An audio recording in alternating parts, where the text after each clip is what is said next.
अस्सलाम वालेकुम। Welcome back to my channel Sadia's life. आज हम बनाएंगे कच्चे आम का मुरब्बा। तो चलिए बनाना स्टार्ट करते हैं। इसके लिए पैन के अंदर हमने 3 गिलास पानी के डाल लिए हैं। अब इसके अंदर हम कच्चे आम डालेंगे। कच्चे आम को पहले से हमने धो के अच्छे तरीके से छील के रख लिया था।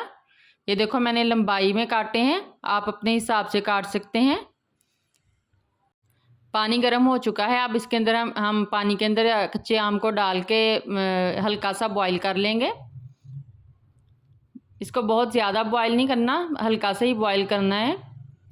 इसको ढाँप के हमने तकरीबन 5-10 मिनट के लिए छोड़ दिया है। पानी में एक उबाल आ चुका है। अब हम आम को निकाल लेंगे। पानी जो है वो हम वेस्ट कर देंगे। पानी हमने वेस्ट कर दिया है और आम निकाल लिए हैं। अब कढ़ाई के अंदर आम डाले हैं हमने पहले बॉईल किए हुए। अब इसके अंदर चीनी डालनी है। चीनी हमने अपने हिसाब से डालनी है, आम के हिसाब से। आम ज़्यादा खट्टे हों तो फिर चीनी ज़्यादा जाएगी इसके अंदर। अब इसके अंदर 2 मैंने दालचीनी के टुकड़े डाले हैं, 3 सब्ज़ इलायची डाली हैं, 3 ही लौंग डाले हैं और थोड़ा सा ज़ाफ़रान डाला है। अब इसके अंदर 3 से 4 लेमन का जूस ऐड किया है हमने।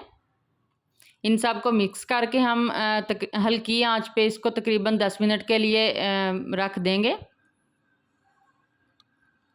आंच हमने स्लो ही रखनी है। इसको कवर करके हमने 10 मिनट के लिए छोड़ दिया है। दरमियान में हम 2-3 दफ़ा इसको चेक कर लेंगे। ये बहुत आसानी से ही बन जाता है। इसको बना के हम तकरीबन 1 महीने के लिए स्टोर भी कर सकते हैं। अब इसके अंदर हम फूड कलर ऐड करेंगे। थोड़ा सा ही फूड कलर ऐड करना है इसमें कलर के लिए। आप चाहें तो आप इसको स्किप भी कर सकते हैं। फूड कलर को अच्छे से मिक्स करके फिर से इसको ढाँप देंगे। तकरीबन 10 मिनट हो गए हैं इसको हल्की आंच पे पकते हुए। अब इसको चेक कर लेते हैं। जब चाशनी की इस तरह एक तार बननी शुरू हो जाए तो समझे कि आपका आम का मुरब्बा रेडी है।